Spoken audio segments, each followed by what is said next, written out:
जी students, हमारा अगला जो टॉपिक है चैप्टर नंबर 4 का वो है कन्वर्जन ऑफ एनर्जी, यानी कि एनर्जी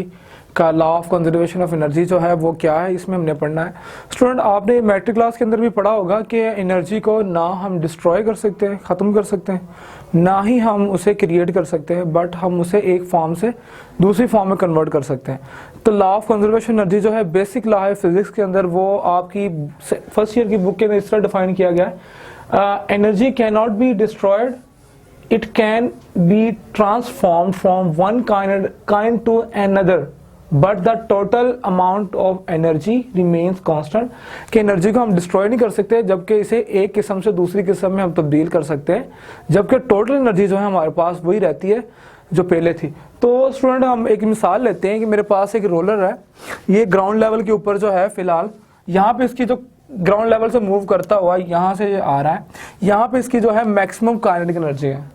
इस रोलर की, जबकि ये ग्राउंड लेवल के ऊपर है, इसकी पोटेंशियल एनर्जी हम कंसीडर करते हैं 0 है यहाँ पे। जबकि ये जैसे जैसे हाइट पे चढ़ता जाएगा इसकी वेलोसिटी डिक्रीज होती जानी है, जैसे जैसे इसने अपवर्ड मूव करना है इसकी वेलोसिटी डिक्रीज होती जानी है। इस पॉइंट के ऊपर आके यहाँ पर जब रोलर ने स्टे करना है, फॉर एग्जाम्पल कुछ लम्हे के लिए स्टे करेगा, यहाँ पर इसकी वेलोसिटी जो है हम कहते हैं 0 हो जाती है, तो उसकी काइनेटिक एनर्जी 0 हो जाएगी। जबकि एट सम हाइट जो है, ये एक हिल है, ये एक स्लॉप है जहाँ पे ये खड़ा हुआ है, ये रोलर यहाँ पे मूव करता है इस पोजीशन, जब इसे डाउनवर्ड आना है, जस्ट बिफोर मूविंग डाउनवर्ड इसकी जो इस पोजीशन पे हम कहते हैं काइनेटिक एनर्जी इसकी 0 हो जाती है, जबकि इसकी पोटेंशियल एनर्जी जो है इसकी मैक्सिमम हो जाएगी, क्योंकि ये मैक्सिमम हाइट के ऊपर है, तो इसकी सारी की सारी काइनेटिक एनर्जी जो है हम कहते हैं वो चेंज हो जाती है किसके अंदर, पोटेंशियल एनर्जी के अंदर। अगर हम इसे आइडियल सिस्टम लेते हैं कि रोड फ्रिक्शन नहीं है हमारे पास और एरोडायनामिक फोर्सेस नहीं है, तो इसी तरह स्टूडेंट जब ये मूव करता आएगा towards the ground normal state में, तो इसकी पोटेंशियल एनर्जी जो है कम होती जानी है, क्योंकि इसकी हाइट जो है, इसकी पोजीशन कम होती जानी है with respect to the ground,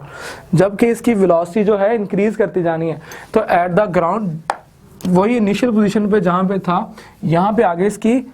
kinetic energy जो है वो मैक्सिमम हो जानी है, जबकि इसकी पोटेंशियल एनर्जी जो है वो 0 हो जानी, फिर मिनिमम हो जानी। तो स्टूडेंट, इसकी बहुत सारी एग्जांपल्स है। हम जो है फूड लेते हैं, हम मील लेते हैं, हम कोई भी चीज़ खाते हैं, तो वो हमारे पास जो होती है वो एक केमिकल फॉर्म होती है, केमिकल एनर्जी की फॉर्म होती है। और जैसे हम डाइजेस्ट करते हैं, हमारा मेटाबॉलिक सिस्टम स्टार्ट होता है, तो वो काइनेटिक जो केमिकल एनर्जी होती है वो डिफरेंट फॉर्म ऑफ एनर्जीज में जो है वो स्प्लिट अप होती है, जबकि वो कन्वर्ट होनी शुरू हो जाती है। जैसे कि मैं बोल रहा हूँ मैंने ब्रेकफास्ट किया हुआ है, या मैंने डिनर किया हुआ है, या मैंने लंच किया हुआ है, तो मैंने एक केमिकल एनर्जी जो ली हुई है, ठीक है, मैंने वो फूड लिया in the form of chemical energy, वो केमिकल एनर्जी मेरे अंदर गई है, वो कन्वर्ट हुई है हीट की फॉर्म में। और मैकेनिकल एनर्जी, मैं हाथ को मूव कर रहा हूँ, वेव कर रहा हूँ, मेरी टंग जो है वो वाइब्रेट कर रही है, मेरी आंखें मूव कर रही हैं, जबकि मैं मूव कर सकता हूँ, ये मैकेनिकल फॉर्म ऑफ एनर्जी है। जबकि मेरी बॉडी को जो हीट मिल रही है, मेरे अंदर जो है ब्लड सर्कुलेट कर रहा है, मेरा हार्ट पंप कर रहा है, वो भी मैकेनिकल फॉर्म ऑफ एनर्जी है। तो मैंने जो केमिकल एनर्जी ली वो मेरी कन्वर्ट होगी किसके अंदर, मैकेनिकल फॉर्म ऑफ एनर्जी में। इसी तरह स्टूडेंट, आप लोगों ने देखा होगा हमारे पास जो कैडमियम बैटरीज होती हैं हमारे पास, और हमारे पास जो सेल होते हैं, बैटरी होती है हमारे पास, उसके अंदर जो एनर्जी स्टोर होती है वो केमिकल फॉर्म ऑफ एनर्जी होती है, जबकि वो कन्वर्ट कर रही होती है उसी केमिकल फॉर्म ऑफ एनर्जी को किसके अंदर, इलेक्ट्रिकल फॉर्म ऑफ एनर्जी में, इलेक्ट्रिसिटी में कन्वर्ट कर रही होती है। जबकि एज अ होल अगर हम टोटल एनर्जी देखते हैं उस सिस्टम के अंदर जो है, वो टोटल एनर्जी जो है वो वेस्ट नहीं होती, जबकि वो एक फॉर्म से दूसरी फॉर्म में कन्वर्ट हो जाती है। इसी तरह स्टूडेंट, एक लड़का है, वो एक कैटापल्ट से जो है ग्लेल के अंदर जो है स्टोन रख के वो स्ट्रेच करता है, तो स्ट्रेच करने से उसकी उस पॉइंट से उसकी ग्लेल जो कैटापल्ट है उसकी हुक्स जो हैं उस पॉइंट से जो है, जब वो स्ट्रेच करता है इलास्टिक को,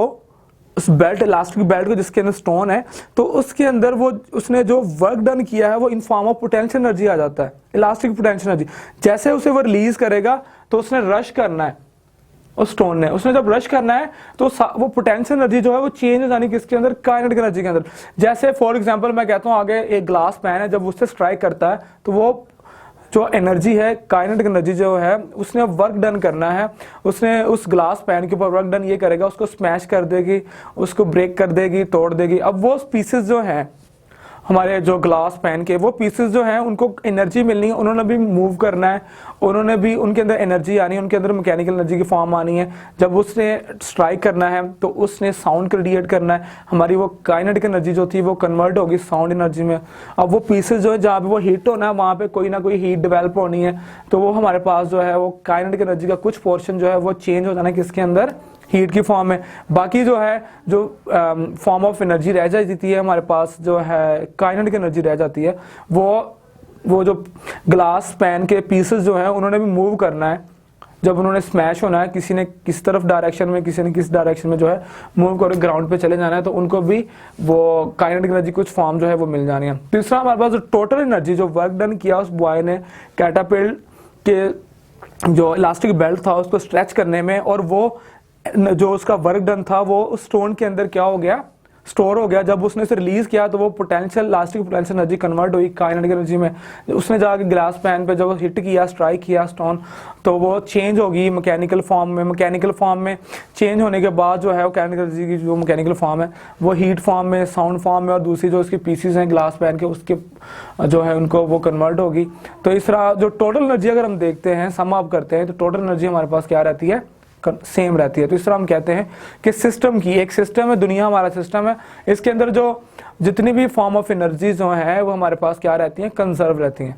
तो एनर्जीज को हम जो है हम डिस्ट्रॉय नहीं कर सकते, बल्कि इसे हम एक फॉर्म से दूसरी फॉर्म में कन्वर्ट कर सकते हैं। तो this is called law of conservation of energy and this is the basic law of the physics.